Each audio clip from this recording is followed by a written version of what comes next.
A lot of people love to complain.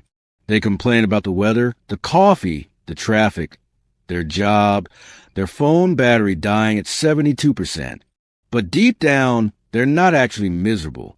They're not in pain. They're not desperate. In fact, many of them are living pretty comfortable lives.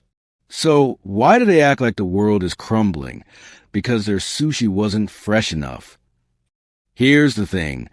Complaining isn't always about suffering. Sometimes it's about identity.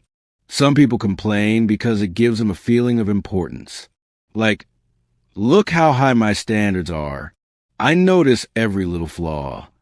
It's a bit like the spoiled kid who has 10 toys, but cries because the 11th one didn't come in blue. Psychologically, this is linked to something called entitlement. When people grow up always getting what they want, they don't learn how to tolerate discomfort.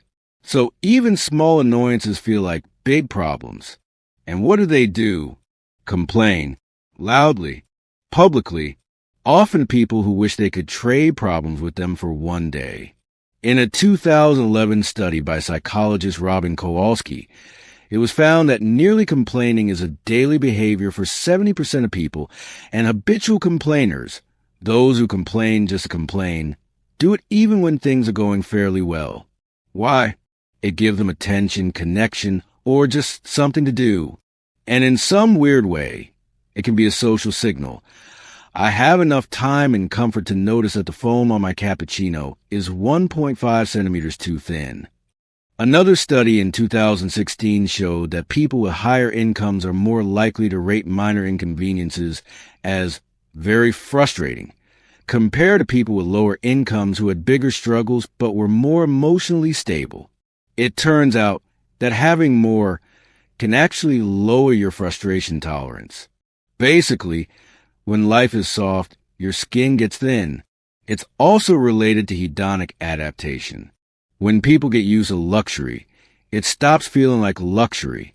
A person who just bought a luxury car might be thrilled the first week, but a month later, they're complaining about the stitching on the leather. Why? Because comfort becomes a new normal, and anything below that feels like suffering, even if it's objectively fine. And let's not forget social comparison. Some people complain as a way of flexing. Think of it like this. Ugh, the pool at our second hotel in the Maldives wasn't heated properly. Translation, I went to 2 hotels in the Maldives. Please be jealous. It's complaining as humble bragging. Meanwhile, people who grew up with real struggles often have higher resilience. They don't panic over bad Wi-Fi. They've lived through worse. To them, comfort is a blessing, not a right. But for those used to having it all, even a scratched iPhone feels like a crisis. So next time you hear someone complain because their smoothie had too much banana, remember, they might not be unhappy. They're just out of real problems. And their brain is desperately trying to invent new ones to feel alive. Life's funny like that.